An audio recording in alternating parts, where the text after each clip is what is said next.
The mining colony on the edge of the galaxy was a place where hope came to die, where men and women worked with dirty hands and tired eyes, and where the dust of crushed rock covered everything like a second skin, but in the corners of its broken streets among the buzzing generators and rusting metal walls.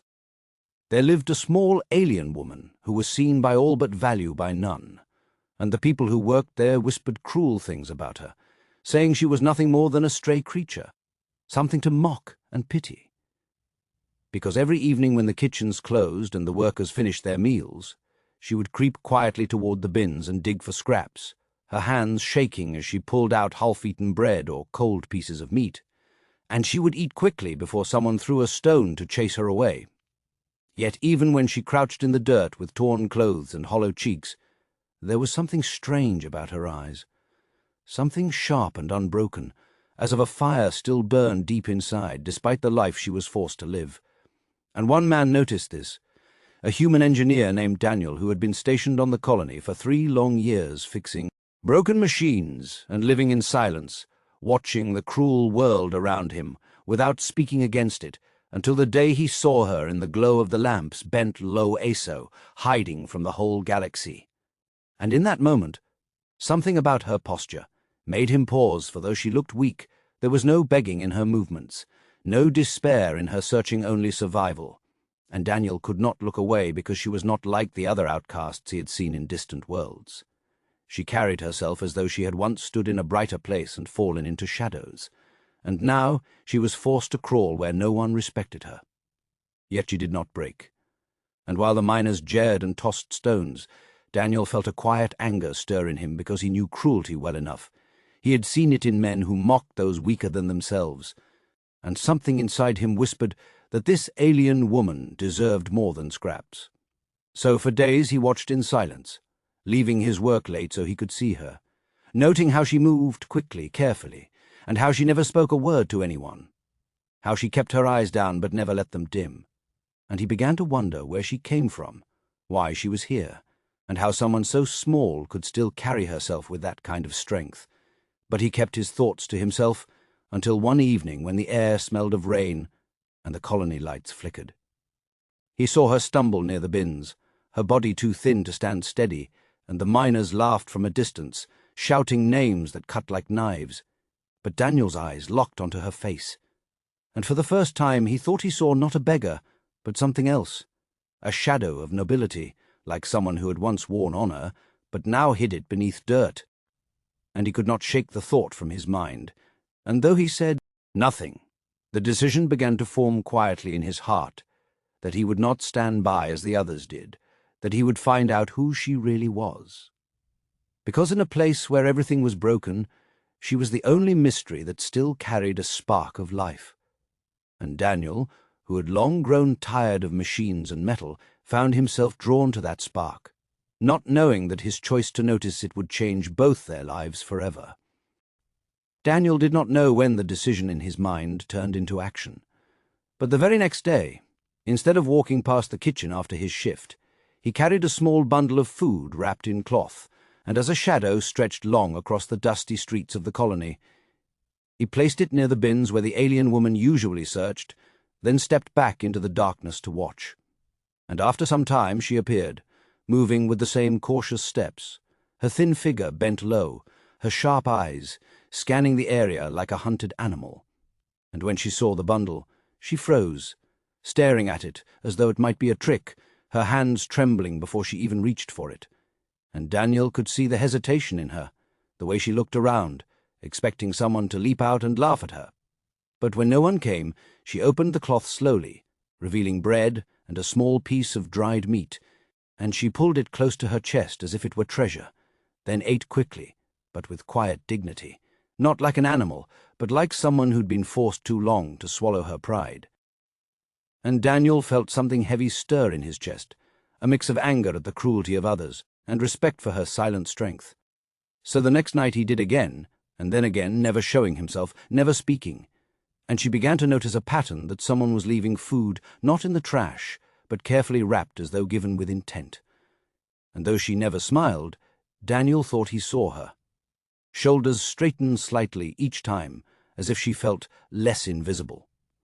And after a week of the silent exchange, she began to look toward the shadows as though sensing him. Her eyes narrowing, tried to find a hand that left the food, and Daniel knew he could not hide forever. So one evening he stepped closer, not too near, but just enough that when she bent to pick up the cloth, she saw him watching, and she froze. Her whole body tense like a cornered animal, and for a long breath neither moved until Daniel lifted his hand slowly, palm open, showing he meant no harm, and then stepped back, leaving her the space to choose, and she studied him with suspicion, her lips pressed tight before finally clutching the food and slipping away into the dark.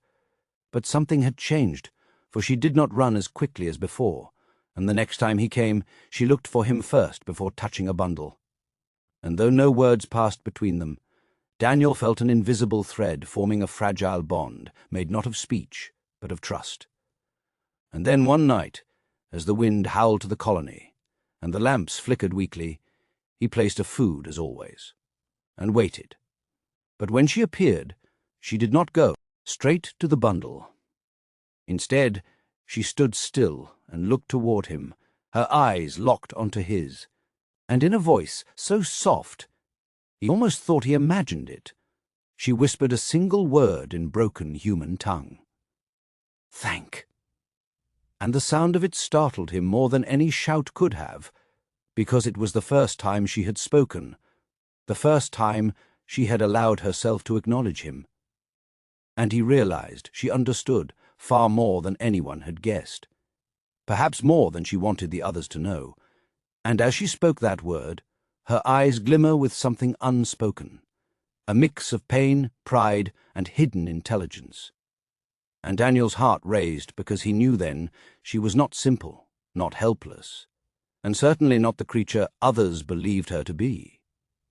And though she vanished quickly into the night, her single word echoed in his mind, driving him to wonder even more who she truly was, and what story lay behind a silent bond now growing between them. Daniel could not stop thinking about the single word the alien woman had spoken, and though it was small, it carried a weight that would not leave his mind.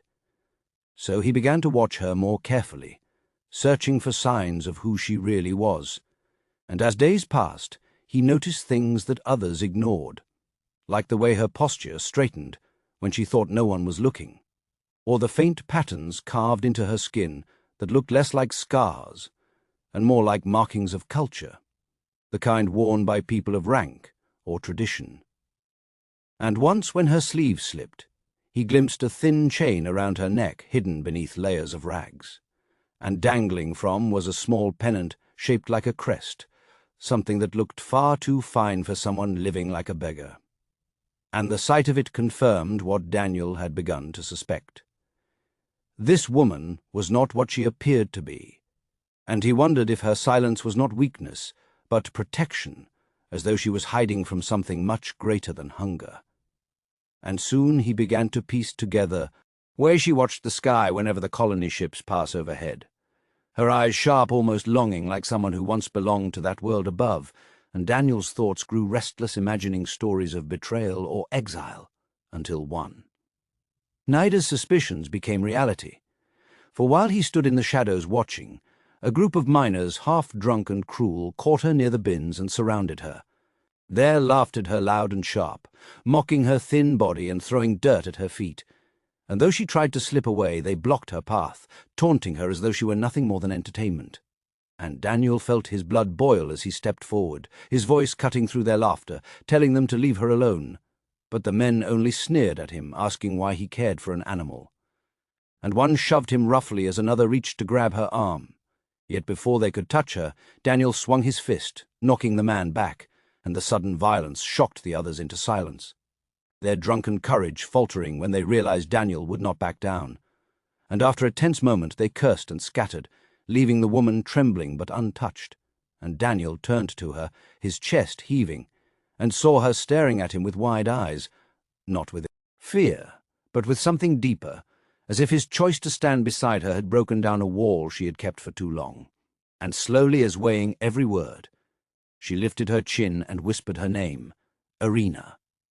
the sound of it soft yet filled with meaning, and Daniel froze, for the name carried weight he could feel, even without understanding, like a word tied to history and power, and she reached into her rags to reveal the pendant, pressing into her chest as her eyes glistened in the dim light, and though her voice was weak, Daniel understood the truth in her gaze. She was not a stray, not a beggar, but someone of lineage, someone who had fallen from high places into the dust of the colony, and now trusted only him with this secret, and as she tucked the pennant away again, Daniel realized a risk she had taken in revealing it. For the wrong people knew she would be hunted, perhaps killed, and he too will be marked yet in that moment. He felt no fear, only resolved, because the hidden truth was now clear. This woman was not broken, only hiding. And Daniel could not ignore the silent plea her eyes, the plea of someone who needed not pity, but friend willing to see her for what she truly was. And though he did not yet know the full story or fall, he knew one thing with certainty. His life had just become tied to hers, and whatever dangers followed, he would not let her face him alone. Daniel had always lived a quiet life on the colony, fixing machines, keeping his head low, and never drawing attention. But after Raina whispered her name and showed him the pendant hidden under her rags, his world shifted in ways he could not explain, for he now carried a truth too heavy to ignore.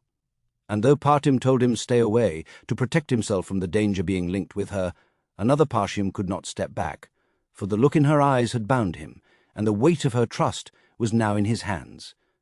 So he began to meet her in secret after work, not in the open streets, but in abandoned corners where no one cared to look. And there, little by little, she began to share pieces of her story. Though her words were broken and mixed with long silences, yet each fragment built a picture Daniel could not forget. A picture of a world far from the colony where Rena had once lived as daughter to a ruling family, her people proud and united until betrayal. Struck and whispers of treachery spread through her palace like fire. And one night assassins came for her, their shadows tear her life apart, and she had fled with nothing but a pendant that carried her family's crest, the last proof of who she truly was. And though Daniel listened quietly, his heart pounded at the thought of how someone once so high had been forced to crawl in the dirt for scraps, hiding among humans who mocked her without knowing her worth. And he felt both anger at the injustice and fear at the way to what he now knew. For if others discovered her secret, she would not live long, and by standing with her he might not either. Yet when she told him the assassins who still searched the stars, her eyes hardened, and she swore that she would not remain a ghost forever, that one day she reclaimed the honor stolen from her people. And though her voice shook, Daniel believed her, for behind her frail frame burned a fire he could not deny, and it was then that he faced his own test, for he could either step away, return to his machines, and pretend he had never seen her pendant or heard her name, or he could stand beside her, risking everything in a colony where even the smallest rumor could spread like poison. And though the choice might seem heavy, to Daniel it came easily, because his heart had already chosen. And so he told her plainly that he would help her, not because she was a princess, but because no one deserved to be treated as less than human. And in that moment, Arinia looked at him with something like surprise, as though she had not expected anyone to willingly share a burden. And she studied him long and hard, as if testing the truth of his words before finally nodding, a small gesture that carried the weight of acceptance. And from that night onward, their bond deepened, not in grand declarations, but in quiet act of trust. For Daniel began to bring her not only food, but small tools and scraps of fabric things she could use to sew her torn clothes or sharpen her pen and chain into something stronger. And in return she taught him words from her language, symbols from her people, and the songs she whispered to herself when she thought no one listened. Songs filled with sorrow and defiance. And Daniel realized that helping her was no longer charity but partnership, two souls standing against a world that wanted them silent. Yet even as they grew closer, the danger grew as well for the miners who had. Once Mocha now watched Daniel too, whispering that he was wasting his time on a stray, and some began to spread rumors that had gone soft.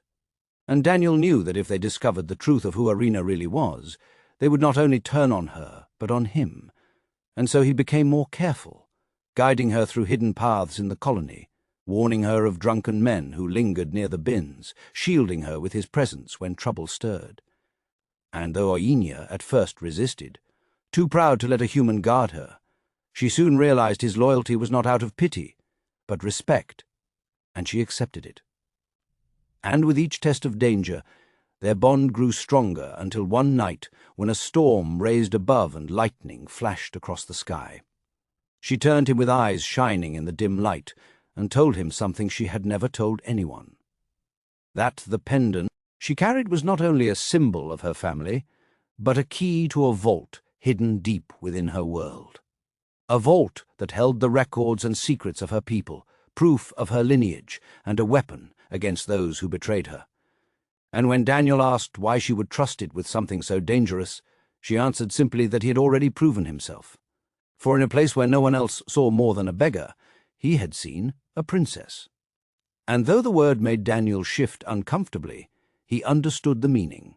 For trust was not built on titles but on the courage to stand together, and as thunder shook the colony walls, he promised her again that he would not leave her no matter what trials came. And she pressed the pennant into his hand for a moment, letting him feel the cold metal before taking it back, a silent test of trust that passed between them like lightning.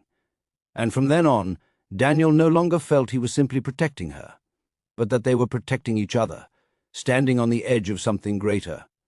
And though danger pressed closer with every passing day, neither turned away, for their bond had been tested, and it had not broken.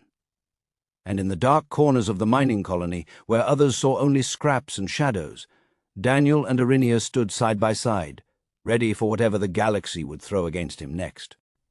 The colony had always been a place of noise. Hammers striking metal, drills grinding into stone, voices rising in argument or drunken laughter. But after Daniel chose to stand with Arinia, the noise around him seemed different, heavier, because beneath the surface of ordinary life there was a quiet tension, like a storm waiting to break. And he knew that sooner or later the truth of who she was could no longer remain hidden.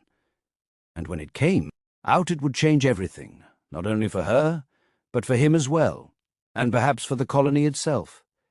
So he prepared in silence, helping her gather strength while pretending to others that nothing had changed. Yet in the shadows of their secret meetings, Arena revealed more of herself, not only the sorrow of her lost family, but the fierce pride of someone who refused about a fate. And though she still moved with care, still wrapped herself in rags to hide, Daniel began to see the light in her that no dirt could cover. The way her words grew sharper as she trusted him more, the way she stood taller when she spoke of her people, and the way her eyes burned with defiance when she remembered a betrayal that had driven her here. And he realized then that she was more than a princess. For a crown could be stolen, a throne could be taken, but her spirit was unshakable, and it was that strength which drew him forward, even as danger crept closer with each passing day, for rumors began to spread among the miners that strange things were happening in the outskirts, whispers of ships seen in the night sky, and of strangers asking questions. And Daniel felt a chill when Arena told him quietly that the assassins who once hunted her were still searching, that they would never stop until she was silenced forever. And though fear should push him away, it only hardened his resolve. And he told her firmly that if they came, they would face not only her, but him too. And she looked at him with an expression caught between sadness and pride, for she knew what that promise meant, and yet she did not refuse it, because by now she had come to trust him more than anyone left in the galaxy, and their bond grew unspoken but strong, as if two souls who should never have met become impossible to separate. And soon their test arrived. For one evening, the colony air grew restless.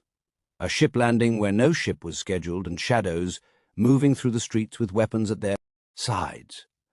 And Daniel knew instantly who they were, even before Rena confirmed it with a look of dread in her eyes. For these were not miners or traitors, but hunters, men who carried themselves with the precision of killers. And though she wanted to run, Daniel placed a hand on her arm and whispered that running would never end the chase, that perhaps it was time to stand. And she hesitated, caught between fear and courage before finally nodding, her shoulders straightening as though she had remembered who she once was. And together they prepared to face what was coming. And when the assassins corner her in the dim light of the alleys, demanding her pendant and her life, Daniel stepped forward without fear, put himself between them and her.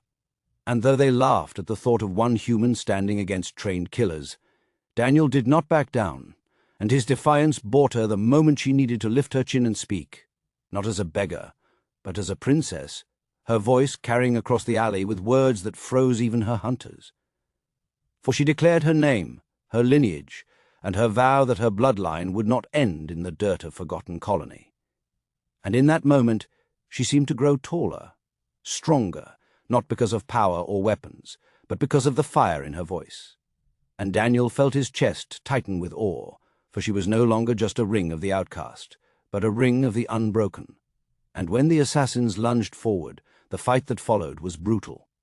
Daniel using every ounce of strength and skill to hold them back, while though weaker in body struck with precision born from desperation, and together they drove them off bloody but not victorious. For the killers realized that the woman they once thought an easy target was far from helpless, and they fled into night with the knowledge that their hunt would no longer be simple.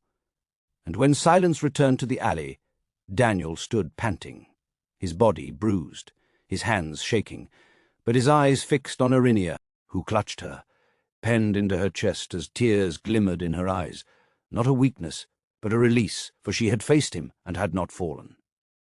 And Daniel stepped closer, telling her quietly that she was not alone.